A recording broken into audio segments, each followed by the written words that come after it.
ಬೈದವರೆಲ್ಲ ಬರೆದವರೆಲ್ಲೇ, ಬಂಧುಗಳೆಲ್ಲೇ, ನಿಂದಿಸಿದವರೆಲ್ಲ ತಂದೆ ತಾಯಿಗಳನ್ನೇ, ಆಳಗೊಂಡವರೆಲ್ಲ ಆಳುವವರನ್ನೇ, ಜರಿದವರೆಲ್ಲ ಜನ್ಮ ಬಂಧುಗಳನ್ನೇ, ಹೊಗಳಿದವರೆಲ್ಲ ವನ್ಯಶೂಲದ ಲೆಕ್ಕಿದರನ್ನೇ. ಪ್ರಾತಸ್ಮರಣೀಯ ರೇಣುಕಾದಿ ಪಂಚಾಚಾರ್ಯರನ್ನ, ಬಸವಾದಿ ಪ್ರಮಥರನ್ನ ಹಾಗೂ ಕುಮಾರೇಶ್ವರ ಮಂಡಲದಲ್ಲಿ ಸ್ಮರಿಸಿ ಎಲ್ಲ ಶ್ರೀಮಠದ ಗೆಜ್ಜೆಬಾವಿ ಹಾಗೂ ನಿರ್ಜೇಶಿ ಶ್ರೀಮಠದ ಗುರು ಪರಂಪರೆಗೆ ಹಣೆಮಣಿದು ಈ ಒಂದು ಗ್ರಾಮದ ಆರಾಧ್ಯ ದೈವನಾಗಿರುವಂತಹ ತಮ್ಮೆಲ್ಲರ ಆರಾಧ್ಯ ಪುರುಷ, ತಮ್ಮೆಲ್ಲರ ಇಷ್ಟದಾತನಾಗಿರುವಂತಹ ಬಸವಲಿಂಗಯ್ಯ ಸಾಧನದಲ್ಲಿ ಕೂಡ ಶರಣಾರ್ಥಿಗಳನ್ನ ಸಲ್ಲಿಸಿ ಮಠದಲ್ಲಿ ಧ್ಯಾನಿಸಿ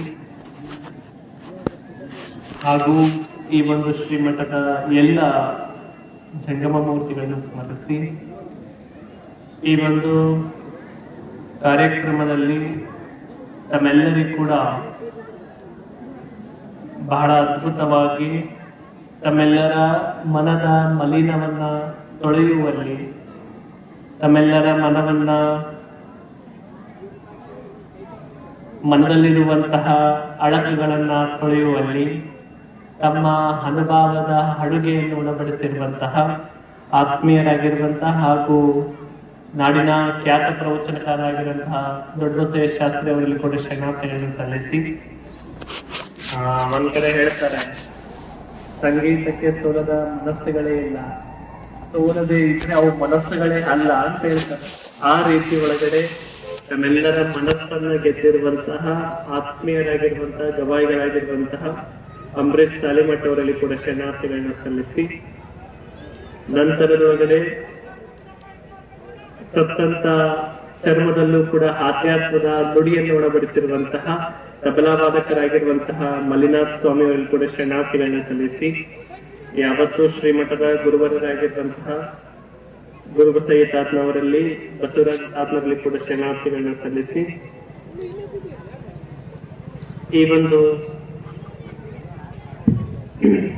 ಕಾರ್ಯಕ್ರಮದಲ್ಲಿ ನಡೆದಿರುವಂತಹ ತಾಯಂದರೆ, ಗುರಿಯರೇ, ಮುದ್ದು ಮಕ್ಕಳೇ, ತಮ್ಮೆಲ್ಲರ ಅಂತರಾತ್ಮ ಜ್ಯೋತಿಗೆ ಶರಣಾರ್ಥಿಗಳನ್ನ ಸಲ್ಲಿಸ್ತೇನೆ.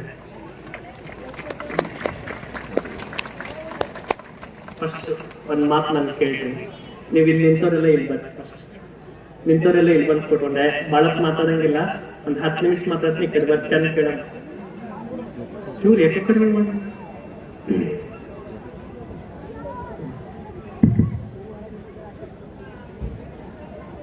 ಯಾಕ ನಿಮ್ಮನ್ನೆಲ್ಲ ಕರೆದು ಕೂಡ್ಸಕತ್ತೀನಿ ಅಂತಂದ್ರ ನಾನು ಖುಷಿಯಿಂದ ಬಂದಿದ್ರು ನಿಮ್ಮನ್ನ ನೋಡಕ್ ಸಂಬಂಧ, ನಿಮ್ ಕಾರ್ಯಕ್ರಮದೊಳಗಡೆ ಭಾಗವಹಿಸ್ಬೇಕಂತ ಹೇಳಿ ಖುಷಿಯಿಂದ ಬಂದಿಲ್ಲ. ನಾನು ಎಷ್ಟಕ್ಕೆ ಬಿಟ್ಟಿನಿ ಹೇಳ್ರಿ, 3 ಗಂಟೆಗೆ ಬಿಟ್ಟಿನಿ. 3 ಗಂಟೆಗೆ ಬಿಟ್ಟು ನಮ್ಮ ಗೆಜ್ಜೆಬಾಯಿ ಮಠಕ್ಕೆ ಬಂದು ಸ್ನಾನ ಪೂಜೆ ಪ್ರಸಾದ ಮುಗಿಸ್ಕೊಂಡು ಮತ್ತೆ ಇಲ್ಲಿಗೆ ಬಂದೀನಿ.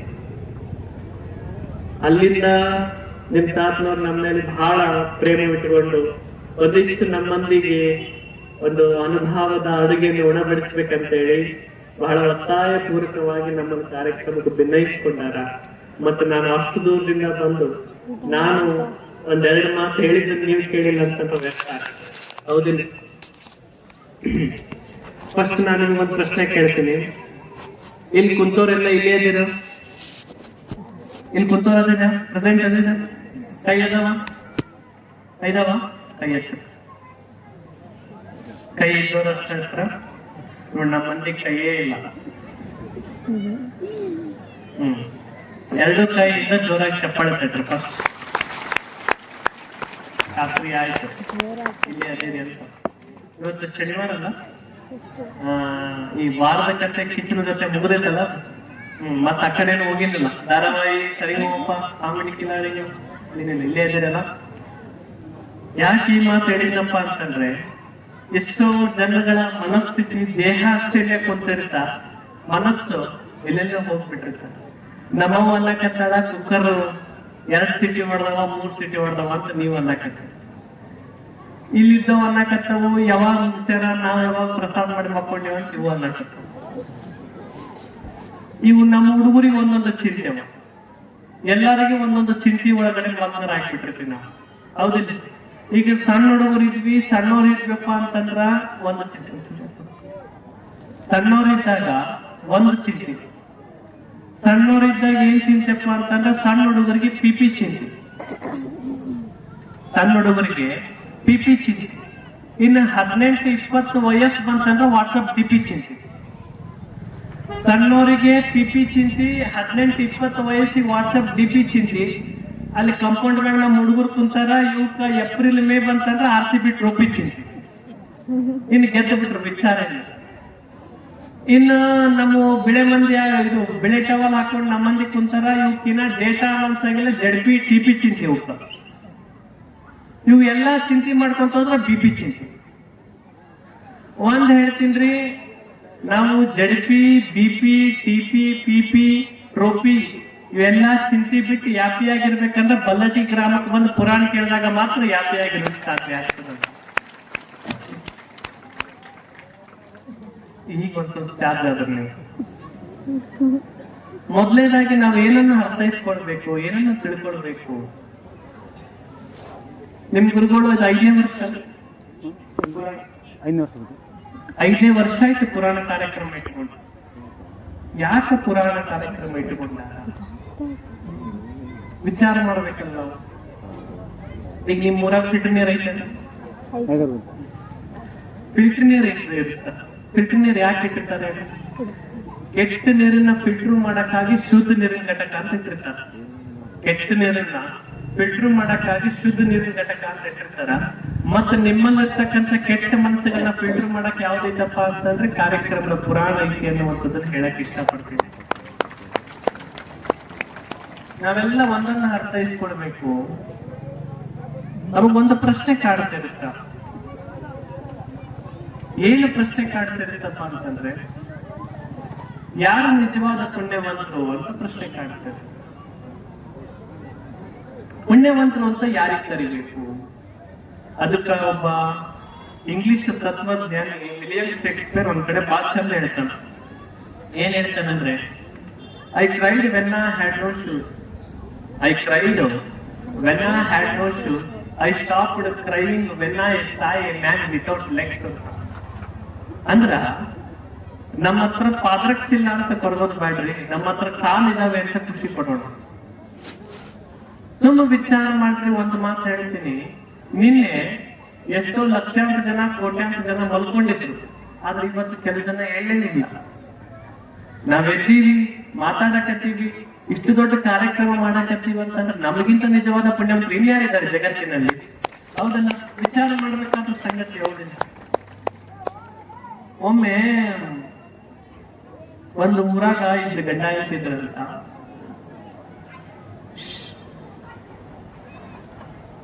ಒಂದಿಬ್ರು ಗಂಡ ಹೆಂಡತಿದ್ರಂತ. ಗಂಡ ಹೆಂಡತಿದ್ದಂತ ಸಂದರ್ಭದೊಳಗಡೆ ಗಂಡ ಹೆಂಡತಿ ಬಹಳ ಕಂಜೂಸಿದ್ರಲ್ಲ. ಏನಿದ್ರು? ನಿಮ್ ಊರಾಗ ಯಾರು ಇಲ್ಲ ಅಂತ ಭಾವಿಸ್ತೀನಿ ಅದೇನಲ್ಲಿ. ಮತ್ ಇದ್ರು ಮನಸ್ನಾಗ ಅನ್ಕೊಂಡ್ಬಿಡ್ರಿ, ಮತ್ ನಾ ಅದಿದ್ರೆ ಅದರ ಕೈ ಎತ್ತಕ್ ಹೋಗ್ಬಿಡ್ರಿ ಯಾರು. ಗಂಡ ಹೆಂಡತಿ ಇಬ್ರು ಒಂದ್ ಊರಾಗ ಕಂಜೂಸಿದ್ರಂತ, ಬಹಳ ಕಂಜೂಸಿದ್ರಂತ. ಹೆಂಗ್ ಕಂಜೂಸ್ ಅಂತಂದ್ರ, ಅವರು ರೊಟ್ಟಿನ ಏನ್ ಮಾಡ್ತಿದ್ರಪ್ಪ ಅಂತಂದ್ರೆ, ಕಟಕ್ ರೊಟ್ಟಿನ ಒಂದು ತಟ್ಟಿ ಒಳಗಡೆ ನೀರಾಗಿಟ್ಟು ಆ ರೊಟ್ಟಿ ತೊಯ್ಸಿ ಮತ್ತೆ ರೊಟ್ಟಿ ಬ್ಯಾರೆ ಕಡೆ ಇಟ್ಟು ಆ ನೀರ್ ಕುಡಿತಿದ್ರಂತ. ಅಷ್ಟು ಕಂಜೂಸಿದ್ರಂತ. ಮತ್ತು ತುಪ್ಪ ನೀಡ್ತಾರಂತ, ಸೂಜಿನ ತುಪ್ಪ ನೋಡಕ್ ಕೇಳಿ ನೀವು, ಅಷ್ಟು ಕಂಜೂಸಿದ್ರಂತ. ಗಂಡಗ ಒಂದು ಸಲ ಆಸೆ ಆಯ್ತಂತ. ಏನ್ ಆಸೆ ಆಯ್ತಪ್ಪ ಅಂತಂದ್ರ, ಕರಗಡೆಗೂ ತುಪ್ಪ ತಿನ್ಬೇಕಂತೇಳಿ ಗಂಡಗ ಆಸೆ ಆಗ್ಬಿಡ್ತದ. ತಿಂದು ಏಸ್ ವರ್ಷ ಆಗಿತ್ತೆ ನೀವು ಗಂಡ ಹೆಂಡತಿಗೂ ಯಾರಿಗೂ ಗೊತ್ತಿರಲಿಲ್ಲ. ಗಂಡ ಹೆಂಡತಿಗೆ ಇಬ್ಬರಿಗೂ ಕೂಡ ಕರಗಡೆಗೂ ತುಪ್ಪ ತಿನ್ಬೇಕಂತೇಳಿ ಆಸೆ ಆಗ್ಬಿಟ್ಟು, ಮತ್ತೆ ಇನ್ನು ಆಸೆ ಆದ ತಕ್ಷಣ ಗಂಡ ಅಂಗಡಿಗೆ ಹೋಗಿ ಒಂದಿಷ್ಟು ಬೆಣ್ಣೆ ತಗೊಂಬಂದ, ಕರಗಡೆ ಬ್ಯಾಳಿಗೆ ಹಾಕಿ ಏನೇನ್ ಬೇಕು ಬೆಲ್ಲ ತಗೊಂಬಂದ, ಎಲ್ಲಾ ತಗೊಂಬಂದು ಕೊಟ್ಟ.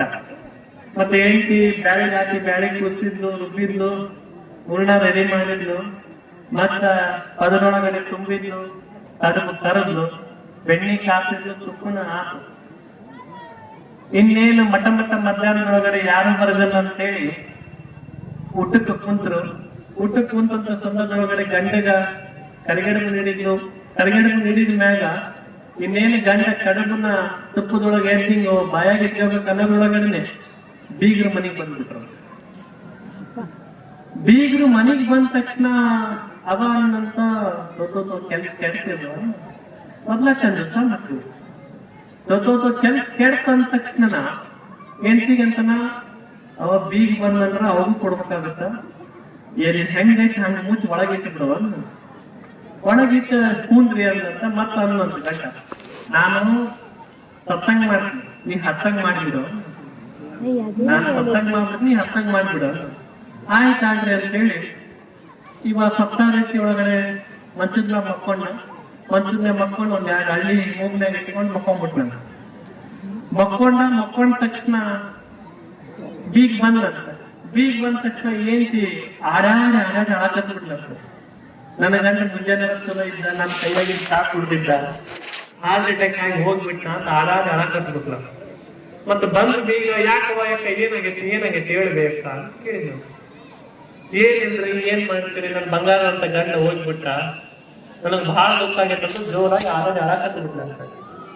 ಅದಕ್ಕೆ ಬಂದು ಬೀಗ ಅನ್ನಂತ, ನೋಡವ ಇಲ್ಲಿ ಯಾರು ಕಾಯಂಗಿಲ್ಲ, ಎಲ್ಲರೂ ಒಂದಿನ ಹೋಗೋದೈತಿ, ಸಮಾಧಾನ ಮಾಡ್ಕೊ ಅಂತೇಳಿ ಬೀಗ ಹೋದ್ನಂತ. ಬೀಗ ಹೋದ್ ಮ್ಯಾಗ ಹೋಗಿ ಒಂದ್ 5 ನಿಮಿಷಕ್ಕೆ ಗಂಡ ಎದ್ನಂತ. ಗಂಡ ಹೇಳ್ತಿ ಕರೆದು ಹೇಳಿದ್ನಂತ, ನಾ ಏನ್ ಕರೆ ಸತ್ತಿದ್ದಾನೆ, ಹೆಂಗ ಮಾಡ್ರಿ ಸತ್ತಂಗೆ ಆಕ್ಟಿಂಗ್ ಅನ್ನಂತ ಗಂಡ. ಏನ್ ಚಂದಂತ, ಬಿಡ್ರಿ ನಾನೇನ್ ಕರೆ ಹತ್ತಿದ್ದೇನೆ, ನಾನ್ ಹೆಂಗ ಮಾಡ್ದೆ ಹತ್ತಂಗೆ ಆಕ್ಟಿಂಗ್ ಅಂತ ಏನ್ ಚಂದ. ಅಂದ್ಮೇಲೆ ಓದ್ ಬೀಗ ವಾಪಸ್ ಬಂದಂತ, ನಾನೇನ್ ಕರೆ ಹೋಗಿದ್ದೇನೆ, ನಾನ್ ಹೆಂಗ ಮಾಡ್ದೆ ಹೋದಾಗ ಆಕ್ಟಿಂಗ್ ಅನ್ನಂತವ. ಇತ್ತು ಬಂದಿದ್ದು ಕಡಬು ಕರಿಗಡಬು ತುಪ್ಪ ಎಲ್ಲ ಹುಂಡು ಹೋದ್ನಂತವ. ಭಗವಂತ ನಮಗ್ ಕೊಟ್ಟಿರ್ತಾನ, ಕೊಟ್ಟಂತದನ್ನ ಒಂದಿಷ್ಟು ಹಂಚಿ ತಿಂದು ಬಿಟ್ರೆ ಪುಣ್ಯ ಸಿಕ್ತಿರ್ತಲ್ಲ, ಹೌದಿಲ್ಲ? ಪುಣ್ಯ ಒಂದಿಷ್ಟು ಬಂದವರಿಗೆ ಒಂದಿಷ್ಟು ಕೊಟ್ಟು ತಿಂದು ಬಿಟ್ರೆ ಪುಣ್ಯ ಸಿಕ್ತಿತ್ತಲ್ಲ. ಅದಕ್ಕೆ ನಾವೆಲ್ಲರೂ ಕೂಡ ಭಗವಂತ ಅನ್ನುವಂತ ನಮಗ್ ಕೊಟ್ಟಾನಲ್ಲ, ಕೊಟ್ಟಿದ್ರೊಳಗಡೆ ನಮಗೊಂದಿಷ್ಟು ನಿರೀಕ್ಷೆ ಬಂದಿರ್ತಾರ, ಯಾರು ಬೇಡಿ ಬಂದಿರ್ತಾರ ಅವ್ರಿಗೆ ಒಂದಿಷ್ಟು ನೀಡಿ ಬಿಟ್ರೆ ಸಾಕು, ನಮ್ಮ ಬದುಕು ಸಾರ್ಥಕತೆ ಆಗುತ್ತೆ ಅಂತ ಹೇಳ್ತೀನಿ. ಈಗ ನೋಡ್ರಿ, ಈಗ ನೀವು ಅಮೇರಿಕಕ್ಕೆ ಹೋಗ್ರಿ, ಅಮೇರಿಕಕ್ಕೆ ಹೋದ್ರ ಅಲ್ಲಿ ನಮ್ಮ ನಾಣ್ಯ ನಡೆಯಂಗಿಲ್ಲ. ಅಲ್ಲಿ ಯಾವ್ದು ನಡೀತ? ಏನ್ ಬಿಡ್ರಿ ಅಂತಾರ, ಅಮೇರಿಕಕ್ಕೆ ಹೋಗಿಲ್ಲ ನೀವು ನೋಡ್ರಿ, ಇಲ್ಲಿ ಹೇಳಕತ್ತರ ಅಂತಾರ. ಅಮೇರಿಕಕ್ಕೆ ಹೋದ್ರೆ ನಮ್ಮ ನಾಣ್ಯ ನಡೆಯಂಗಿಲ್ಲ, ಅಲ್ಲಿ ಡಾಲರ್ ನಡೆಯುತ್ತೆ. ಇಂಗ್ಲೆಂಡ್ಗೆ ಹೋಗ್ರಿ, ಅಲ್ಲಿ ಪೌಂಡ್ ನಡೆಯುತ್ತ. ದುಬೈಗೆ ಹೋದ್ರೆ ದಿರಮ್ ನಡೆಯುತ್ತ. ಯುರೋಪಿಗೆ ಹೋದ್ರೆ ಯೂರೋ ನಡೆಯುತ್ತ. ತುಂಬ ವಿಚಾರ ಮಾಡಿ, ನಾವೆಲ್ಲ ಬದುಕನ್ನ ಬಿಟ್ಟ ಮೇಲೆ, ಜೀವನವನ್ನ ಬಿಟ್ಟ ಮೇಲೆ, ಮ್ಯಾಲ ಹೋದ್ಮೇಲೆ ನಾವು ಇಲ್ರಿ ಅಂದ್ರೆ ಒಂದಿಷ್ಟು ಪೌಂಡ್ ಕೊಡ್ತೀನಿ ಸ್ವರ್ಗಕ್ಕೆ ಕರ್ಕೊಂಡು ಹೋಗೋದು ಯಾರು ಕರ್ಕೊಂಡು ಹೋಗ್ತಾರೆ, ಇಲ್ರಿ ಒಂದಿಷ್ಟು ಡಾಲರ್ ಕೊಡ್ತೀನಿ ಸ್ವರ್ಗಕ್ಕೆ ಕರ್ಕೊಂಡು ಹೋಗೋದು ಯಾರು ಕರ್ಕೊಂಡು ಹೋಗ್ತಾರೆ, ಯಾರು ಕರ್ಕೊಂಡು ಹೋಗಂಗಿಲ್ಲ. ಮತ್ ಇವೆಲ್ಲವನ್ನ ಬಿಟ್ಟ ಮೇಲೆ ಹೋದ್ಮೇಲೆ ಅಲ್ಲಿ ಯಾವ ನಾಣ್ಯ ನಡೀತ್ರಿ ಅಂತ ನೀವು ಪ್ರಶ್ನೆ ಮಾಡ್ಬೋದು. ನಾವೆಲ್ಲವನ್ನ ಬಿಟ್ಟ ಮೇಲೆ ಹೋದ್ಮೇಲೆ ಅಲ್ಲಿ ಯಾವ ನಾಣ್ಯ ನಡೀತಪ್ಪ ಅಂತಂದ್ರೆ, ನಾವು ಇದ್ದಂತ ಸಂದರ್ಭದಲ್ಲಿ ಮಾಡಿರ್ತಕ್ಕಂಥ ಒಳ್ಳೆಯ ಕಾರ್ಯದ ಪುಣ್ಯದ ನಾಣ್ಯ ಮಾತ್ರ ಅಲ್ಲಿ ನಡೀತಿ ಅನ್ನುವಂಥ ಸತ್ಯ ನಾವು ಅರ್ಥ ಮಾಡ್ಕೊಳ್ಬೇಕಲ್ಲ, ಹೌದಲ್ಲ? ಈಗ ನೋಡ್ರಿ, ಈಗ ನಿಮ್ಮ ಗುರುಗಳು 13 ವರ್ಷ ಆಯ್ತು ಸಾಮೂಹಿಕ ವಿವಾಹ ಮಾಡಾಕತ್ತ, ಜಾತ್ರೆ ಮಾಡಾಕತ್ತ.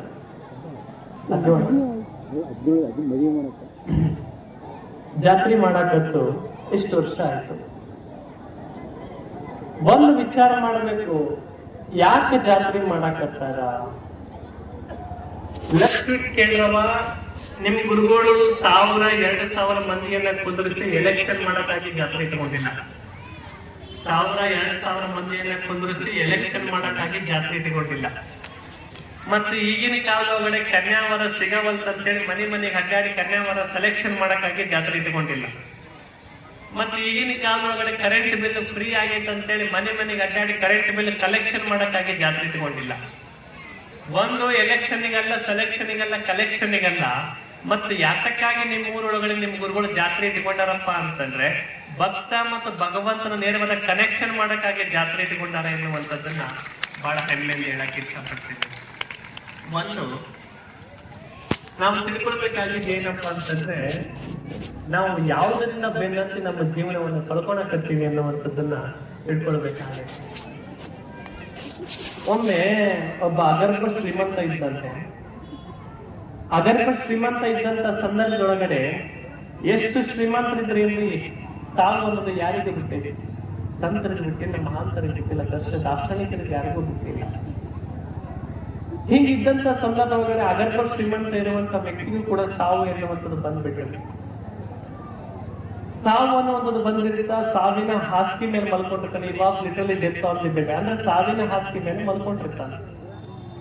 ಮಲ್ಕೊಂಡಂತ ಸಂದರ್ಭದೊಳಗಡೆ ಆ ಮಲ್ಕೊಂಡಂತ ತಂದೆ ಕೈ ಎತ್ತಿ ಹಿಂಗಿಂಗ್ ತೋರ್ಸಕತ್ತಿದ್ದಾನೆ. ಸಾವಿನ ಹಾಸಿಗೆ ಮೇಲೆ ಮಕ್ಕೊಂಡನ, ಮಾತು ನಿಂತೋಗೈತಿ, ಉಸುರಿ ನಾಕ ತಗೊಂತಾನ, ಕೆಳಗೆ ಬಿಡ್ತಾನ, ಜೀವ ಇವತ್ತು ಹೋಗುತ್ತೋ ನಾಳೆ ಹೋಗುತ್ತೋ ಗೊತ್ತಿಲ್ಲ.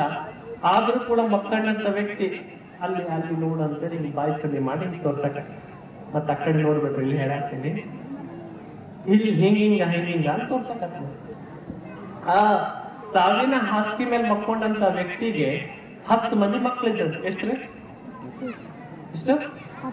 10 ಮಂದಿ ಮಕ್ಕಳಿದ್ರಂತ.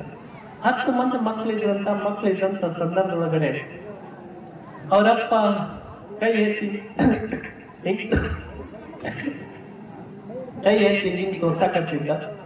ಹಿಂಗಿಂಗ್ ತೋರ್ಸ್ಬೇಕಾದಂತ ಸಂದರ್ಭದೊಳಗಡೆ ಮಕ್ಕಳು ವಿಚಾರ ಮಾಡಿದ್ರಂತ, ನಮ್ಮಪ್ಪ ಏನೇನ್ ಆಸ್ತಿ ಮಾಡ್ಬೇಕು, ಏನೇನ್ ಬರಿಬೇಕು ಎಲ್ಲ ಬರ್ದ್ಬಿಟ್ಟಾನ, ಎಲ್ಲ ಅನ್ಸ್ಬಿಟ್ಟಾನ, ಕೊನೆಗೆ ಏನಾರ ಹಂಚದ ಮರ್ತಾನ ಏನು ನಮ್ಮಪ್ಪ ಆಸ್ತಿ ಏನ್ ಮರ್ತಾನ ಏನು ಗೊತ್ತಿಲ್ಲ, ಯಾಕ ಕೈ ಹಿಂಗಿಂಗ್ ಮಾಡಿ ತೋರ್ಸಕತ್ತಾನ ಅಂತ ಅವು ಮಾತಾಡ್ಕೊಂಡ ತಕ್ಷಣ ಹೆಣ್ಮಗಳ 5 ಮಂದಿ ಹೆಣ್ಮಕ್ಳು 5 ಮಂದಿ ಗಂಡ್ಮಕ್ಳು ಇದ್ರಂತ. ಒಬ್ಬ ಹೆಣ್ಮಗಳ ಅಂತಂತ ಅಪ್ಪನ ಆಸ್ತಿ ಒಳಗಡೆ ₹1 ಪಾಲ್ ಕೊಟ್ಟಿಲ್ಲ. ಅಪ್ಪನ ಆಸ್ತಿ ಒಳಗಡೆ ₹1 ಪಾಲ್ ಕೊಟ್ಟಿಲ್ಲ. ಅಪ್ಪ ಅಲ್ಲೇನ ಆಸ್ತಿ ಐತಂದ್ರೆ ಕೈ ಮಾಡಿ ತೋರ್ಸಕತ್ತಾನ, ಅದು ಏನಾರ ಆಸ್ತಿ ಇರ್ಲಿ, ಆ ಈದ ಆಸ್ತಿ ನಮ್ಮ ಹೆಣ್ಮಕ್ಳ ಪಾಲಿಗೆ ಬಿಟ್ಟು ಬಿಡು ಅಂತ ಒಬ್ಬ ಹೆಣ್ಮಕ್ಳು ಹೇಳಿದ ಮ್ಯಾಗ ಗಂಡ್ಮಕ್ಳಂತ ನಾವು ಇವೆಲ್ಲ ಕೊಡಂಗಿಲ್ಲ, ನಿಮ್ಮ 5 ಮಂದಿ ಮದುವೆ ಮಾಡಿ ನಮ್ಮಪ್ಪ ಸಾಲ ಮಾಡಿದ್ದ, ಅದನ್ನ ಮನೆ ತಿರ್ತೀವಿ ನಾವು ಅಂತ ಇವು ಅಂದ್ರು. ಮತ್ತೆ ಜಗಳ ಮಾಡೋದು ಬೇಡ, 10 ಮಂದಿ ಸಮವಾಗಿ ಹಂಚ್ಕೊಂಡ್ಬಿಡೋಣ ಅಂತ ಮಾತಾಡಿದ್ವು. ಎದಕ್ರಿ? ಅವ್ರಪ್ಪ ಕೈ ಮ್ಯಾಗ ಹಿಂಗಿಂಗ್ ತೋರ್ಸಾಕತ್ತನ, ಅದೇನೋ ಆಸ್ತಿ ಐತಿ, ಅದನ್ನ 10 ಮಂದಿ ಸಮನಾಗಿ ಹಂಚ್ಕೊಂಡ್ಬಿಡಮ್ಮ ಅಂತ ಮಾತಾಯ್ತಂತ ಆದ್ಮ್ಯಾಗ ಆಮೇಲೆ ಮತ್ತೆ ಅಪ್ಪಗ ಮಾತು ನಿಂತೋಗೈತಿ, ಮಾತು ಬರೆಸ್ಬೇಕಲ್ಲ, ಮತ್ತೆ ಇನ್ನೇನು ಮಾಡ್ಬೇಕು. ಅದಕ್ಕೆ 3ನೇ ಮಗ ಒಂದ್ ಸ್ವಲ್ಪ ಬಾಳ ಶಾಣೆ ಇತ್ತಂತ, ಅವ ಡಾಕ್ಟರ್ಗೆ ಫೋನ್ ಮಾಡಿದ್ನಂತ. ಡಾಕ್ಟರ್ಗೆ ಫೋನ್ ಮಾಡಿ ಹೇಳಿದ್ನಂತ, ಸರ ನಮ್ಮ ಅಪ್ಪಗ ಮಾತು ನಿಂತೋಗೈತ್ರಿ, ಆದ್ರೂ ಕೊಡುವ ಕೈ ಎತ್ತಿ ಏನೋ ಹೇಳ್ಬೇಕಂತನ, ಅಪ್ಪನಿಗೆ ಮಾತಾಡಕ್ ಶಕ್ತಿ ಇಲ್ರಿ, ಮಾತು ಬರವಲ್ತು, ಹೆಂಗಾರ ಮಾಡಿ ಮಾತು ಬರೆಸ್ಬೇಕು ನೋಡ್ರಿ ಏನು. ಅದಕ್ಕೆ ಡಾಕ್ಟರ್ ಅಂತ, ಇದು ಬಹಳ ಕಷ್ಟದ ಕೆಲ್ಸಪ್ಪ. ಅದಕ್ಕೆ ಅವ ಅನ್ನಂತ, ಸರಿ ಏನ್ ಮಾಡ್ತೀವಿ ಗೊತ್ತಿಲ್ರಿ, ನಮ್ಗೇನಾದ್ರು ಉಪಕಾರ ಮಾಡಬೇಕು ಅಂದ ತಕ್ಷಣ ಡಾಕ್ಟರ್ ಅಂದ್ರಂತ, ನೋಡಪ್ಪ ನಿಮ್ಮ ಅಪ್ಪಗ ಮಾತು ಬರುತ್ತಾ, ಒಂದು 3 ಇಂಜೆಕ್ಷನ್ ಮಾಡ್ಬೇಕು ನೋಡು ಅಂದ್ರ. ಎಷ್ಟು? 3 ಇಂಜೆಕ್ಷನ್ ಮಾಡ್ಬೇಕು ನೋಡು. ಆಯ್ತು ಸರ ಮಾಡ್ರಿ, ಆದ್ರೆ 3 ಇಂಜೆಕ್ಷನ್ಗೆ ರೊಕ್ಕ ಆಗುತ್ತೆ ನೋಡು. ಆಯ್ತು, ಎಷ್ಟಾಗುತ್ತೆ? 1 ಇಂಜೆಕ್ಷನ್ಗೆ ₹1,00,000 ಆಗುತ್ತಾ ಅಂದ್ರ. ಎಷ್ಟ್ರಿ? 1 ಇಂಜೆಕ್ಷನ್ಗೆ ₹1,00,000 ಆಗುತ್ತೆ ಅಂದ್ರೆ 3 ಇಂಜೆಕ್ಷನ್ಗೆ ಎಷ್ಟು ಆಗ್ತದೆ? ₹3,00,000 ಆಯ್ತು. ಮಕ್ಕಳಂದ್ರೆ ಸರ ₹30,00,000 ಆಸ್ತಿ ಬರಾಗತ್ತೆ, 3 ಲಕ್ಷಕ್ಕೆ ಯಾಕೆ ಹಿಂದೆ ಮುಂದೆ ನೋಡಮ್ಮ, ತರಿಸ್ಬಿಡ್ರಿ ಸರ ₹3,00,000 ಇಂಜೆಕ್ಷನ್ ಅಂದ್ಮ್ಯಾಗ ಡಾಕ್ಟರ್ ಇನ್ನೊಂದು ಮಾತಂದ, ನೋಡಪ್ಪ ನಿಮ್ಮಪ್ಪ ಕೈ ಹಿಂಗ್ ತೋರ್ಸಾಕತ್ತಾನ, ಇಂಜೆಕ್ಷನ್ ಮಾಡಿದ ಮ್ಯಾಗ ಅಲ್ಲಿ ಏನಾಯ್ತಂತ ಹೇಳಿ ನಿಮ್ಮಪ್ಪ ತಿರ್ಕೊಂಡ್ಬಿಡ್ತಾನ, ಸತ್ತೋಗ್ಬಿಡ್ತಾನ ಅಂತಂದ್ರು.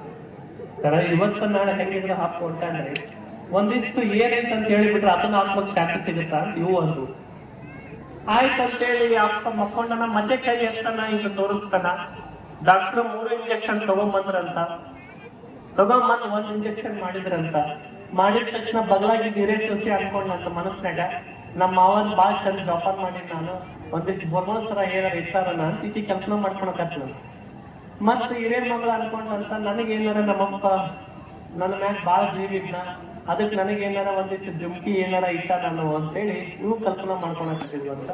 ಮತ್ ಇವು ಮಕ್ಕಳು ತೆಂಗಿನ ತೋಟ ನೀರಾವರಿ ಗದ್ದಿಗಿದ್ದಿ ಏನಾರ ನಮ್ಮಪ್ಪ ಮಾಡಿದ್ನೇನ, ಅವ್ ಏನಾರ ಮರ್ತಾನ ಏನ, ಅದ್ರಾಗ ಕಾಗದಾಗ ಬರ್ದಾನ ಅಂತ ಇವೆಲ್ಲ ವಿಚಾರ ಮಾಡಕತ್ತೇವೆ. 2ನೇ ಇಂಜೆಕ್ಷನ್ ಮಾಡಿದ್ರಂತವ, 3ನೇ ಇಂಜೆಕ್ಷನ್ ಮಾಡಿದ್ರಂತ. 3ನೇ ಇಂಜೆಕ್ಷನ್ ಮಾಡಿದ ಮ್ಯಾಗ ಅಪ್ಪಗ ಮಾತು ಬಂತಂತ, ಎಲ್ಲರೂ ಏನ್ ಹೇಳ್ತಾರ ಅಂತ ಎಲ್ಲರೂ ಗಾಬರಿಯಾಗಿ ನೋಡಕತ್ತಿದ್ನಂತ. ಅಪ್ಪ ಮತ್ತೆ ಕೈ ಮ್ಯಾಗ ಎತ್ತಿದ್ನಂತ. ಕೈ ಮ್ಯಾಗ ಎತ್ತಿ ಅಲ್ಲಿ ಎಮ್ಮಿ ಕರ ಕಸ್ಬರ ತಿನ್ನಕತ್ತಂತೇಳಿ ಸತ್ತೋಗ್ಬಿಟ್ಟಂತ. ದನದ ಕೋಣಿ ಒಳಗಡೆ ಎಮ್ಮಿ ಕರ ಕಸ್ಬರ ತಿನ್ನಕತ್ತಂತೇಳಿ ಸತ್ತೋಗ್ಬಿಟ್ಟಂತ. ವಿಚಾರ ಮಾಡ್ಬೇಕಲ್ಲ, ನಾವು ಯಾತಕ್ಕಾಗಿ ಬಡ್ದಾಡಿದ್ವಿ? ನೋಡ್ರಿ, ಅಲ್ಲಿ ಅಪ್ಪನ ಜೀವನ ಕೂಡ ಹೋಯ್ತಾ, 3 ಲಕ್ಷ ರೂಪಾಯಿ ಹಣನ ಕೂಡ ಹೋಯ್ತಾ. ಯಾವ್ದಕ್ಕಾಗಿ? ಸ್ವಾರ್ಥ, ಅಹಂಕಾರ, ಹಣಕ್ಕಾಗಿ ಹೋಯ್ತಲ್ಲ. ಅದಕ್ಕೆ ನಾನು ಬಹಳ ಸಲ ಹೇಳ್ತಿರ್ತೀನಿ, the colour of cat is not important, the colour of cat is not important, how cat is rat is important ಅಂತ ಹೇಳ್ತಿರ್ತೀನಿ. ಅಂದ್ರೆ ಒಂದು ವ್ಯಕ್ತಿ ಯಾವ ಬಡದೈತೆ ಅನ್ನೋದು ಮುಖ್ಯ ಆಗೋದಿಲ್ಲ, ಯಾವ ರೀತಿ ಇಲಿಯನ್ನು ಬೇಟೆ ಆಡುತ್ತಿರೋದು ಮುಖ್ಯ ಆಗ್ತದೆ. ಹಾಗೆ ಒಬ್ಬ ಮನುಷ್ಯನಲ್ಲಿ ಹಣ ಹೊಂದಿದ ತಕ್ಷಣ ನಿಜವಾದ ಸಾಧಕನಾಗೋದಕ್ಕೆ ಸಾಧ್ಯ ಇಲ್ಲ. ಆ ಹಣದ ಜೊತೆಗೆ ಯಾವ ವ್ಯಕ್ತಿ ಒಳ್ಳೆಯ ಗುಣವನ್ನು ಇಟ್ಕೊಂಡಿರ್ತಾನಲ್ಲ, ಅವನು ಸಾಧಕನಾಗೋದಕ್ಕೆ ಸಾಧ್ಯ ಆಗ್ತಾನೆ ಎನ್ನುವಂಥದ್ದು ಹೇಳಕ್ ಇಷ್ಟಪಡ್ತೀನಿ. ಅದಕ್ಕೆ ನಾವೆಲ್ಲರೂ ಕೂಡ ಎಲ್ಲ ವ್ಯಕ್ತಿಗಳಾಗಬೇಕಪ್ಪ ಅಂತಂದ್ರೆ ಸದಾಕಾಲ ದಾನ ಧರ್ಮಗಳು ಮಾಡುವಂತ ವ್ಯಕ್ತಿಗಳು ನಾವಾಗ್ಬೇಕೆನ್ನುವಂಥದ್ದು ಹೇಳ್ತೀನಿ. ಒಂದು ಕೊನೆಯದಾಗಿ ಹೇಳಿ ಮುಗಿಸ್ತೀನಿ. ಒಂದ್ಸಲ 4 ಮಂದಿ ಹಿರಿಯರು ಕೂತಿದ್ರು, ಲಕ್ಷ್ಮಿ ಕೇಳ್ರಿ, 4 ಮಂದಿ ಹಿರಿಯರು ಕೂತಿದ್ರಂತ. ಹಿರಿಯರು ಕೂತಾಗ ಒಬ್ಬ ಜಾದೂಗಾರ ಬಂದ. 4 ಮಂದಿ ಹಿರಿಯರು ಕೂತಾಗ ಒಬ್ಬ ಜಾದೂಗಾರ ಬಂದು ನಾನು ಜಾದೂ ಮಾಡ್ತೀನಿ ಅಂತ. ಅದಕ್ಕೆ ಹಿರಿಯರು ಪ್ರಶ್ನೆ ಮಾಡಿದ್ರಂತ, ಏನ್ ಜಾದೂ ಮಾಡ್ತೀಯಪ್ಪ ಅಂತ ಪ್ರಶ್ನೆ ಮಾಡಿದ್ರಂತ. ಅದಕ್ಕೆ ಅವ ಅಂತ, ನೋಡ್ರಿ ಹಿರಿಯರ, ನಾನು ಕೆಬ್ಬಣ ನುಗ್ತೀನಿ, ಡಬ್ಬಣ ನುಗ್ತೀನಿ, ಕಲ್ಲು ನುಗ್ತೀನಿ, ಮಣ್ಣು ನುಗ್ತೀನಿ, ತರಳು ನುಗ್ತೀನಿ ಅಂತ. ಅದಕ್ಕೆ ಕುಂತಂತ ಹಿರಿಯರಂದ್ರಂತ, ಇದೇನ್ ದೊಡ್ಡದಂತ ನಮ್ಮ ಊರಿಗೆ ಬಂದು ನೀನು ಮ್ಯಾಜಿಕ್ ಮಾಡಕ್ ಬಂದಿ ನೀನು ಅಂತಂದಂತ. ಇದೇನ್ ದೊಡ್ಡದಂತೇಳಿ ನಮ್ಮ ಊರಿಗೆ ಬಂದು ನೀನು ಜಾದೂ ಮಾಡಕ್ ಬಂದಿ ಅಂತ ಕೇಳಿದಂತ. ಅದಕ್ಕೆ ಕೇಳಿದ ಮ್ಯಾಗ ಅವ ಅಂತ ಅವ ಗಾಬರಿ ಆದಂತೆ. ನಿಮ್ ಊರಿಗೆ ಬಂದು ನಾನು ಕೆಬ್ಬಣ ನುಗ್ತೀನಿ, ಜಾದೂ ಮಾಡ್ತೀನಿ, ಡಬ್ಬಣ ನುಗ್ತೀನಿ, ಮಣ್ಣು ನುಗ್ತೀನಿ, ತರಳು ನುಗ್ತಿ ಅನ್ನಕತ್ತೀನಿ, ಇದೇನ್ ದೊಡ್ಡದು ಅನ್ನಕತ್ತೀರ ಅಂದ್ರೆ ಹಿರಿಯರ ಹಿಂಗ್ಯಾಕ್ ಅನ್ನಕತ್ತೀರ ಅಂತ ಹಿರಿಯರಿಗೆ ಪ್ರಶ್ನೆ ಮಾಡಿದ್ರಂತ ಅವ. ಅದಕ್ಕ ಹಿರಿಯರು ಒಂದು ಬಾಳ ಕಿಮ್ಮತ್ತಿನ ಮಾತು ಹೇಳಿದ್ರಂತ, ನೋಡಪ್ಪ, ನೀನೇನ ನಮ್ಮ ಊರಿಗೆ ಬಂದು ಕೆಬ್ಬಣ ನುಗ್ನಿ, ಡಬ್ಬಣ ನುಗ್ನಿ, ಕಲ್ಲು ನುಗ್ನಿ, ಮಣ್ಣು ನುಗ್ನಿ, ತರಳು ನುಗ್ನಿ ಅಂತ ಅಂದಿರ್ಬೋದಪ್ಪ. ನಮ್ಮ ಊರಾಗ ಗುಡಿ ಕಟ್ಟಿರ್ತ ಪಟ್ಟಿ ಕಿಣಿದ ಪಟ್ಟಿನ ನಂಗ್ಯಾರ, ದಂತ ಮನೆ ಮಾಡಿ ರೊಕ್ಕ ಕೇಳಿದ್ರೆ ದಂತ ಮನೆ ರೊಕ್ಕನ ನಂಗ್ಯಾರ, ಗಟರ್ ಮಾಡಂದ್ರೆ ಗಟರ್ ರೊಕ್ಕನ ನಂಗ್ಯಾರ, ಅದ್ರ ಮುಂದೆ ಇದ್ಯಾವ ಮಹಾ ಅಂತ ಹಿರಿಯರು. ಅದಕ್ಕೆ ಹೇಳೋ ಉದ್ದೇಶ ಯಾಕೆ ಹೇಳಿಲ್ಲಪ್ಪ ಅಂತಂದ್ರೆ, ತಾವೆಲ್ಲರೂ ಕೂಡ ಎಂತ ವ್ಯಕ್ತಿಗಳಾಗಬೇಕಂದ್ರೆ ಸದಾಕಾಲ ದಾನ ಧರ್ಮಗಳು ಮಾಡುವಂತ ವ್ಯಕ್ತಿಗಳು ತಾವಾಗ್ಬೇಕು. ಅಂತ ದಾನ ಧರ್ಮ ಮಾಡ್ಲಿಕ್ಕೆ ಇಂಥ ಒಂದು ದೊಡ್ಡ ಕಟ್ಟಡ ಆಗೈತಿ, ಇಂಥ ಒಂದು ಜಾತ್ರೆ ನಡೆಯಕೈತಿ ಅನ್ನುವಂಥದ್ದನ್ನ ಬಹಳ ಹೆಮ್ಮೆಂದು ಹೇಳಕ್ ಇಷ್ಟಪಡ್ತೀನಿ. ಆಮೇಲೆ ನಿಮಗೆ ಹಂಪಿ ಬಹಳ ದೂರ ಆಗುತ್ತಲ್ಲ, 100-150 ಕಿಲೋಮೀಟರ್ ಆಗುತ್ತೆ. ಹಂಪಿ ನೋಡಿಲ್ಲ ಎನ್ನುವಂತ ಕೊರಗಿದ್ರೆ ಕೊರಗ್ ಬಿಟ್ಟು ಬಿಡ್ರಿ. ಆ ಹಂಪಿಯನ್ನೇ ಹೋಲುವ ಮತ್ತೊಂದು ಕಟ್ಟಡ ಇಲ್ಲ ಈ ಕಡೆ ನಿಮ್ಮ ಬಲ್ಲದಿಗೆ ಗ್ರಾಮದಲ್ಲಿ ಐತಿ ಅನ್ನುವಂಥದ್ದನ್ನ ಬಹಳ ಹೆಮ್ಮೆಂದು ಹೇಳಕ್ ಇಷ್ಟಪಡ್ತೀನಿ. ಆಮೇಲೆ ನಿಮ್ ಊರಾಗಿರ್ತಕ್ಕಂಥ ಗುರುಗಳು ಒಂದು ಕಾರ್ಯ ಮಾಡ್ಯಾರ. ಏನ್ ಮಾಡ್ಯಾರ ಅಂದ್ರೆ, ಇಲ್ಲಿರ್ತಕ್ಕಂತಹ ಈ ಪ್ರದೇಶದಲ್ಲಿರ್ತಕ್ಕಂಥ ಕೊಂಪಿಯನ್ನ ಹಂಪೆಯನ್ನಾಗಿ ನಿಮ್ಮೆಲ್ಲರ ಕಣ್ಣು ತಂಪು ಮಾಡಿದಂತ ಗುರುಗಳು ಯಾರಪ್ಪ ಅಂತಂದ್ರೆ ನಿಮ್ಮ ಊರಿನ ಜಂಗಮ ಮೂರ್ತಿಗಳು ಎನ್ನುವಂಥದ್ದನ್ನ ಬಹಳ ಹೆಮ್ಮೆಂದು ಹೇಳಕ್ ಇಷ್ಟಪಡ್ತೀನಿ. ಇನ್ನೊಂದು ಹೇಳ್ಬೇಕಪ್ಪ ಅಂತಂದ್ರ, ಈಗ ಕೆಲವೊಂದು ಹೊಲದೊಳಗಡೆ ತಂಬಾಕು ಬೆಳೆದಿರ್ತಾರೆ. ತಂಬಾಕು ಬೆಳೆದ ಹೊಲದೊಳಗಡೆ ದನಾನ್ ಬಿಡ್ರಿ, ದನ ತಪ್ಪಿ ಸೈಜ್ ಬಾಯಿ ಹಚ್ಚಂಗಿಲ್ಲ. ತಂಬಾಕು ಬೆಳೆದ ಹೊಲದೊಳಗಡೆ ದನಾನ್ ಬಿಟ್ರೆ ದನ ತಪ್ಪಿ ಸೈಜ್ ಬಾಯಿ ಹಚ್ಚಂಗಿಲ್ಲ. ದನಕ್ಕೆ ಯಾವನೋ ಒಬ್ಬ ಕೇಳಿದ್ನಂತ, ನೀನ್ ಯಾಕೆ ಅದನ್ನ ತಿನ್ನಂಗಿಲ್ಲ ಅಂತ ಕೇಳಿದೀನಿ. ಅದಕ್ಕೆ ದನ ಅಂತಂತ, ಏನ್ ಆ ತಿನ್ನೋ ಪದಾರ್ಥ ಅಲ್ಲೋ ಮರ ತಿನ್ನಂಗಿಲ್ಲ ಇದು ಅಂತ ದನ. ಮತ್ತೆ ಕೇಳಿದಂತ, ಯಾಕೆ ತಿನ್ನಂಗಿಲ್ಲ ನೀನು? ನೋಡಪ್ಪ, ಹಂಗ ಸಾಯ್ತೀನಿ, ಅದನ್ನ ಮಾತ್ರ ತಿನ್ನಂಗಿಲ್ಲ ಅಂತ. ಯಾವ್ದ್ರಿ ಯಾವ್ದು ಅನ್ನಕತ್ತೈತಿ? ದನ ಅನ್ನಕತ್ತೈತಿ. ನಮ್ಮ ಮನುಷ್ಯರಿಗೆ ಬುದ್ಧಿ ಬರೋದು. ಆ ಪಾಕೆಟ್ ನೋಡ್ತಾವ್, ಪಾಕೆಟ್ ಹರಿತಾವ್, ಪಾಕೆಟ್ ನ ಬರ್ದಿರ್ತಾರ, gutka chewing injurious is to health, tobacco chewing injurious is to health ಅಂತ ಬರ್ದಿರ್ತಾವ್. ಅವ್ ನೋಡ್ತಾವ್, ಬಾಯಾಗ ಹಾಕಂತಾವ್. ಗುಟ್ಕಾ ತಿಂದು ಮಟಕ ಆಡಿ ಗೊಟ್ಟ ಕನ್ಕ ತಿಂಗ ಗುಟ್ಟಕ್ಕ ಹೊಂಟಿರ್ತಾವಿ ನಾವು. ಹೌದಲ್ಲ? ಅಂತ ಚಟಮಾನ್ಯಗಳನ್ನ, ಅಂತ ದುಶ್ಚಟಗಳನ್ನ ಬಿಡುವಂತವ್ರು ನಾವೆಲ್ಲರ ಹಾಕ್ಬೇಕಲ್ಲ. ಆಮೇಲೆ ನೀವೇನು ಕಡಿಮೆ ಇಲ್ಲವ, ನೀವು ಚಟಗಳು ಬಿಡೋದು ಕೆಲವು. ನಾನು ಒಂದು ಘಟನೆ ಮುಗಿಸ್ತೀನಿ. ಒಂದ್ಸಲ ನಾನು ಗದಗಿಂದ ಧಾರವಾಡಕ್ಕೆ ಹೊಂಟಿದ್ದೆ. ಧಾರವಾಡಕ್ಕೆ ಹೋಗ್ಬೇಕಾದಂತ ಸಂದರ್ಭದೊಳಗಡೆ ಒಬ್ಬ ವಯಸ್ಸಾದ 65 ವರ್ಷ ಮುದೇಕಿ ನನ್ನ ಕಾಲೇಜಿ ಕೈ ಓದಿದ್ದು. ಕೈ ಓದಿದ ತಕ್ಷಣ ನಾನು ಅದಳ ಯಾಕ ಅಂತೇಳಿ ಕೇಳಿದೆ. ಯಪ್ಪ ಒಂದ್ ಸ್ವಲ್ಪ ಧಾರವಾಡಕ್ಕೆ ಹೋಗ್ಬೇಕಾಗಿತ್ತು. ಬಾಮ್ಮ ಅಚ್ಚಮ್ಮ, ನಾನು ಧಾರವಾಡಕ್ಕೆ ಹೊಂಟೀನಿ, ಬಿಟ್ಟು ಹೋಗ್ತೀನಿ ಅಂತ ಆ ಮುದೇಕಿಗೆ ಅಂದೆ. ಹ್ಞೂ ಆಯ್ತು ಅಂತೇಳಿ ಆ ಮುದೇಕಿ ಹಾಕ್ತಿದ್ಲು. ಆ ತಾಯಿ 5 ನಿಮಿಷಕ್ಕೊಮ್ಮೆ ಈ ಕರಡಿಗೆ ಅಂತಿರಲಿಲ್ಲ, ಗುನ್ಗಡಿಗೆ ಅಂತಿರಲಿಲ್ಲ, ಆ ಗುನ್ಗಡಿಗೆ ಹಿಂಗೆ ನಮಸ್ಕಾರ ಮಾಡ್ಕೊಳಕತ್ತಿದ್ಲು. 5 ನಿಮಿಷಕ್ಕೊಮ್ಮೆ ಗುನ್ಗಡಿಗೆ ನಮಸ್ಕಾರ ಮಾಡ್ಕೊಳಕತ್ತಿದ್ಲು. ನಮಸ್ಕಾರ ಮಾಡ್ಕೊಂಡಂತ ಸಂದರ್ಭದೊಳಗಡೆ ನನಗ ಬಹಳ ಆಶ್ಚರ್ಯ ಆಗ್ತಾವ. ಈಗಿನ 20-21ನೇ ಶತಮಾನದೊಳಗಡೆ ಇಂಥ ಒಂದು ಶಿವಭಕ್ತಿ ನೋಡಿ ಅನ್ಕೊಂಡೆ. ನಾನು ಸಜ್ಜಲಗೂಡು ಶರಣಮ್ಮನ ನೋಡಿದ್ದಿಲ್ಲ, ಗುಡ್ಡಾಪುರ ದಾನಮ್ಮನ ನೋಡಿದ್ದಿಲ್ಲ, ಏಕರೆಡ್ಡಿ ಮಲ್ಲಮ್ಮನ ನೋಡಿದ್ದಿಲ್ಲ, ಕಿತ್ತೂರಾಣಿ ಚೆನ್ನಮ್ಮನ ನೋಡಿದ್ದಿಲ್ಲವ, ನಿನ್ನ ರೂಪದೊಳಗಡೆ ನಾನು ನೋಡಿದೆ ಅಂತಂದೆ. ಅಂದ ತಕ್ಷಣ ಧಾರವಾಡ ಬಂತು. ಧಾರವಾಡ ಬಂದ ಮ್ಯಾಗ ಇಳಿದ್ಲ ಮುದೇಕಿ. ನನಗೆ ನಮಸ್ಕಾರ ಮಾಡಕ್ ಬಂದೆ. ಯಪ್ಪ ನೀನು ಬಾಳ ಉಪಕಾರ ಆಯ್ತು, ಇಲ್ಲಿವರೆಗೂ ಬಿಟ್ಟಿ ಅಂತ ಅಂದ. ಅಂದ ತಕ್ಷಣ ನಾನಂದೆ, ಯವ್ವ ನೀನ್ ಹಂಗ ಉಪಕಾರ ಅನ್ನಕ ಹೋಗ್ಬೇಡವ, ನಾನು ಶರಣಮ್ಮನ್ನ, ಗುಡ್ಡಾಪುರ ದಾನಮ್ಮನ್ನ, ಹೇಮರೆಡ್ಡಿ ಮಲ್ಲಮ್ಮನ್ನ, ಕಿತ್ತೂರಾಣಿ ಚೆನ್ನಮ್ಮನ್ನ ನಿನ್ನಲ್ಲೇ ಕಾಣಕತ್ತೀನಿ ಅವ್ವ ಅಂತಂದೆ ನಾನು. ಅಂದ ತಕ್ಷಣ ಆ ಮುದೇಕಿ ಅಂದು, ಯಪ್ಪ ಯಾಕ ತಪ್ಪು ತಿಳ್ಕೊಂಡಿ ನೋಡಿ ನೀನು ಅಂತ. ಯಾಕೆವ್ವ ಅಂತಂದೆ. ನೀ ಎದಕ್ಕೆ ಅರ್ಜಿದ್ದು? ಇಲ್ಲವ 5 ನಿಮಿಷಕ್ಕೊಮ್ಮೆ ನೀನು ಗುನುಗಡಿಗೆ ಒಳಗಡೆ ಶಿವನ್ ಜಪ ಮಾಡಾಕತ್ತಿದ್ದಲ್ಲವ, ಅದಕ್ಕೆ ಅನಿಸಿದೆ.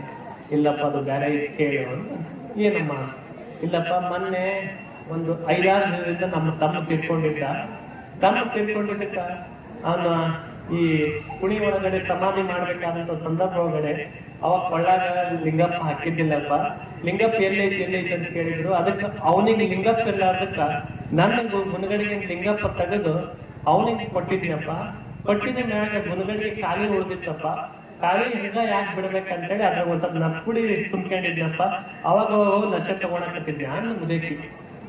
ಯವ್ವಾ ನಾನು ಅಂತಾರದಿಲ್ಲ ಮತ್ತೆ ಊರಾಗ ನಮ್ ಖುಷಿಯಾಗಿ ಬಾಳ್ ಬಂದಿದ್ದಾರೆ. ಏನಿಲ್ಲ ಅಂತೀನಿ, ಇಲ್ಲಲ್ಲ ಅಂತವೇನಿರುತ್ತೆ ನೀವು ಚದಗಳು ಬಿಟ್ಟು ಬಿಡ್ರವ. ನಮ್ಮ ಬೆಳೆತಲ್ಲಿ ಅವುಗಳ ಜಾಸ್ತಿ ಏನ. ಆಮೇಲೆ ಏನೋ ಒಂದ್ ಹೇಳ್ಬೇಕಂತ ಇವು ನಮ್ಮಂದಿ ಇವು ಹೆಂಗಂತಂದ್ರ ತಾವ ತಿಂದು ತಾವ ಕುಡ್ದು ತಮ್ಮ ಜೀವನ ಹಾಳು ಮಾಡ್ಕೊಂಡು ತಾವ ಹೋಗ್ಬಿಡ್ತಾವ ಇವು. ನಿಮಗ್ ಹಂಗಲ್ಲ. ಈ ಕಡೆ ಕೇಳಿ ಈ ಕಡೆ ಬಿಟ್ಟಂದ್ರೆ ಮನಿನ ಬೆಂಕಿ ಎತ್ಕೊಂಡಪ್ಪ ನೀವು. ಅಷ್ಟು ಶಕ್ತಿ ಐತಿ ನಿಮ್ಮ ಹತ್ರ. ನ್ಯೂಸ್ನಾಗ ಟಿವಿನಾಗ ಒಳಗಡೆ ಹೇಳ್ತಿರ್ತಾರ ಎಕ್ಸ್ಕ್ಲೂಸಿವ್ ನಮ್ಮಲ್ಲಿ ಮೊದಲು ಅಂತಿರ್ತಾವ. ಅವಕ್ಕೇನ್ ಗೊತ್ತಿರ್ತ, ನಮ್ಮ ಅವುಗಳಿಗೆ ಸುದ್ದಿ ಎಲ್ಲ ಮೊದ್ಲ ಗೊತ್ತಿರ್ತಾವ. ಮತ್ತ ಅಂತ ಚಾಡ ಹೇಳೋದವನು ಬಾಬಾ ಯಾರು ಹೇಳಂಗಿಲ್ಲ, ಹೇಳಲ್ಲ ಅಂತ ಭಾವಿಸ್ತೀನಿ. ಹಂಗೇನಾರಿದ್ರು ಕೂಡ ಮನಸ್ಸಿನಾಗ ಅನ್ಕೊಂಡ್ ಬಿಟ್ಬಿಡ್ರಿ ಏನು. ಆಮೇಲೆ ಏನೋ ಒಂದು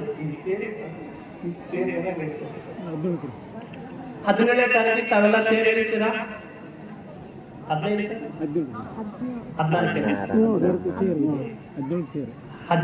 ತೇರ್ ಹೇಳ್ತೀರಿ. ತೇರ್ ಹೇಳ್ಬೇಕಾದಂತ ಸಂದರ್ಭದೊಳಗಡೆ ನನಗೊಂದು ನಾನು ನಿಮ್ಗೆ ಸಂಕಲ್ಪ, ನಾನು ವಿನಂತಿ ಮಾಡ್ಕೊಂತೀನಿ. ಅದನ್ನು ನೆರವೇರಿಸ್ಕೊಡ್ತೀರಾ? ನೆರವೇರಿಸ್ಕೊಡ್ತೀರಪ್ಪ ಅಂತಂದ್ರೆ ಒಂದು ಸ್ಟೆಪ್ ಮಾಡಿದ್ರೆ ನನಗೆ ನೀವು ಕಟ್ಟಿ ಒಬ್ಬರು ನಿಮ್ ಸಂಬಂಧ ಪಾರ್ವತಿ ಮಠ ಹೇಳ್ತೀರಾ? ಇಲ್ಲಿಂದ ಹಲ್ಲಿಗೆ ಎಳಿಬೇಕಾದ್ರೆ ನಾವೆಲ್ಲ ಒಂದು ಅನ್ಕೊಳ್ಬೇಕಂತ ಲಕ್ಷ್ಮೀ, ಇಲ್ಲಿಂದ ಹಲ್ಲಿಗೆ ಎಳಿಬೇಕಾದ್ರೆ ನಾವು ಒಂದು ಅನ್ಕೊಳ್ಬೇಕಂತ. ಏನ್ ಅನ್ಕೊಳ್ಬೇಕಪ್ಪ ಅಂತಂದ್ರೆ ಇದು ನನ್ನ ಕೊನೆ ಚೇನು ಅನ್ಕೊಳ್ಬೇಕಂತ. ಇಲ್ಲಿಂದ ಅಲ್ಲಿಗೆ ಎಳಿಬೇಕಾದ್ರೆ ಇದು ನನ್ನ ಕೊನೆ ಚೇನು ಅನ್ಕೊಳ್ಬೇಕಂತ. ಅದರ ಬರದ ಈ ವರ್ಷ ಬಂದ್ರಿ ಕೊನೆ ಅನ್ನಕತ್ತಿಲ್ಲ ಅನ್ಬೇಡ್ರಿ. ಇಲ್ಲಿಂದ ಹಲ್ಲಿಗೆ ಎಳಿಬೇಕಾದ್ರೆ ಕೊನೆ ತೇರು ಅನ್ಕೊಳ್ಬೇಕಂತ. ಮತ್ತೆ ಇಲ್ಲಿಂದ ಹಲ್ಲಿಗೆ ಎಳಿಬೇಕಾದ್ರೆ ನಮ್ಮ ಮೊದಲೇ ತೇರು ಅನ್ಕೊಳ್ಬೇಕಂತ. ಯಾಕಪ್ಪ ಅಂತಂದ್ರ ಇಲ್ಲಿಂದ ಅಲ್ಲಿಗೆ ಎದಕ್ಕೆ ಕೊನೆ ತೇರು ಅನ್ನಕತ್ತೀನಪ್ಪ ಅಂತಂದ್ರ ನೀವು ಅನ್ಕೊಳ್ಬೇಕು, ತೇರು ಎಳಿಬೇಕಾದ್ರೆ ತೇರು ಸಾಗ್ಬೇಕಾದ್ರೆ ಕೈ ಮುಗಿದು ಹೇಳ್ಕೋಬೇಕು. ಯಪ್ಪ ನಾನು ಇವತ್ತಿನಿಂದ ಇಷ್ಟು ವರ್ಷದೊಳಗಡೆ ಏನಾರ ದುಶ್ಚಟಗಳನ್ನು ಮಾಡ್ತಿದ್ರೆ, ಏನಾರ ಕೆಟ್ಟ ಗುಣಗಳು ನನ್ನಲ್ಲಿದ್ರೆ ಇನ್ಮೇಲಿಂದ ದೂರ ಆಗ್ಲಪ್ಪ, ಇದು ನನ್ನ ಕೊನೆ ಆಗ್ಲಿ ಅಂತ ಅಲ್ಲಿಂದ ಇಲ್ಲಿಗೆ ಎಳಿಬೇಕಂತ. ಮತ್ತ ಅಲ್ಲಿಂದ ಇಲ್ಲಿಗೆ ಎಳಿಬೇಕಾದ್ರೆ ಮತ್ತ ಅನ್ಕೊಳ್ಬೇಕಂತ, ಯಪ್ಪ ಇದು ನನ್ನ ಮೊದಲೇ ತೇರ ಆಗ್ಲಿ, ನೀ ತೇರು ಹೋಗ್ಬೇಕಾದಂತ ಸಂದರ್ಭದೊಳಗಡೆ ಎಲ್ಲರೂ ಹೆಂಗೆ ಕೈ ಮುಗಿತಾರಲ್ಲ ಹಂಗ ನಾನು ಊರಾಗ ಹೊಂಟೆಪ್ಪ ಅಂತ ನನಗೂ ಎಲ್ಲರೂ ಕೈ ಮುಗಿಬೇಕಪ್ಪ, ಹಂಗ ನನ್ನ ಜೀವನ ಆಗ್ಲಿ ಅಂತ ಬೇಡ್ಕೊಳ್ಬೇಕಂತ. ಅದಕ್ಕ ಅಂತ ಒಂದು ಸ್ಮರಣೆ ಹೇಳ್ತೀನಿ. ಈಗಿನ ಕಾಲ ಹೆಂಗೆ ಅಂತಂದ್ರೆ ಶುದ್ಧ ಮಾಡೋರಲ್ಲಿ ಇಲ್ರಿ, ಬರೀ ಸುದ್ದಿ ಮಾಡೋರು ಬಾಳ ಮಂದಿ ಆಗ್ಯಾರ. ಶುದ್ಧ ಮಾಡೋರಿಲ್ಲ, ಬರೀ ಸುದ್ದಿ ಮಾಡೋರು ಬಾಳ ಮಂದಿ ಆಗ್ಯಾರ. ಹಿಂಗ ಕುಡ್ಸೋರು ಹಿಂಗ ಅಗಲ್ಸೋರು ಬಾಳ ಮಂದಿ ಆಗ್ಯಾರ. ಹಿಂಗ ದೀಪ ಹಚ್ಚೋರು ಬಾಳ ಮಂದಿ ಇದ್ರಿ, ಕಡ್ಡಿ ಕೊಟ್ಟು ಬೆಂಕಿ ಹಚ್ಚೋರು ಬಾಳ ಮಂದಿ ಆಗ್ಯಾರ. ಹಿಂಗ ಎಪ್ಪ ಹಾಕೋರು ಬಾಳ ಮಂದಿ, ಹಿಂಗ ಉಪ್ಪು ಹಾಕೋರು ಬಾಳ ಮಂದಿ ಆಗ್ಯಾರ. ಅಂತ ಒಂದು ಕಾಲದಲ್ಲಿ ಕೂಡ ಭಕ್ತಿ ಭಾವ ಎಲ್ಲ ಐತೆ ಅಂದ್ರೆ ಬಲ್ಲಟಿಗೆ ಗ್ರಾಮದಲ್ಲೇ ಐತೆ ಅನ್ನುವುದಕ್ಕ ಇವತ್ತಿನ ಕಾರ್ಯಕ್ರಮ ಸಾಕ್ಷಿ ಅನ್ನುವಂಥದ್ದು ಹೇಳ್ತೀನಿ.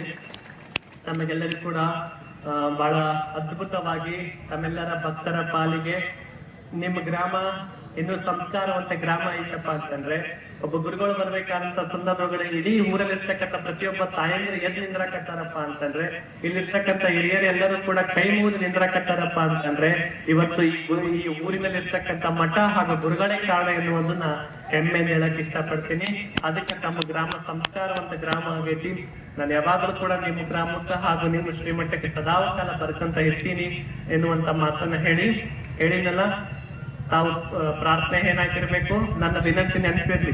ತೇರು ಎಳಿಬೇಕಾದ್ರೆ ದುಶ್ಚಟಗಳನ್ನ ದುರ್ಗುಣಗಳನ್ನ ಬಿಡ್ತೀನಿ ಅನ್ನುವಂತ ಸಂಕಲ್ಪ ಕೊಟ್ಟಾಗ ಮಾತ್ರ ಅಲ್ಲಿರ್ತಕ್ಕಂಥ ಆ ತಾತನ ಗದಿಯೂ ಕೂಡ ಆನಂದ ಆಗತ್ತ, ನನಗೂ ಕೂಡ ಆನಂದ ಆಗುತ್ತೆ ಎನ್ನುವಂತ ಮಾತನ್ನ ಹೇಳಿ ಒಂದೆರಡು ಮಾತಿಗೆ ವಿರಾಮ ಕೊಡ್ತೀನಿ. ಶರಣ ತಾತ ಬಸವಲಿಂಗ ಮಹಾತ್ಮರು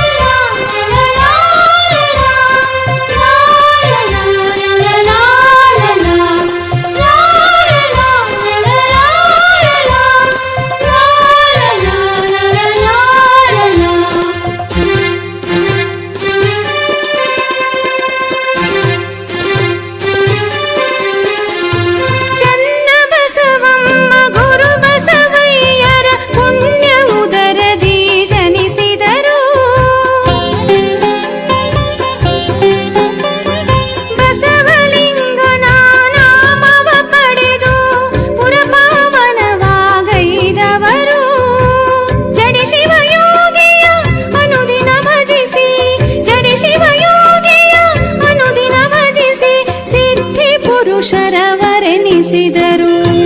ಗುರುವಿನ ರೂಪದಿ ಬಂದವರು ನಮ್ಮ ತಾತ ಬಸವಲಿಂಗ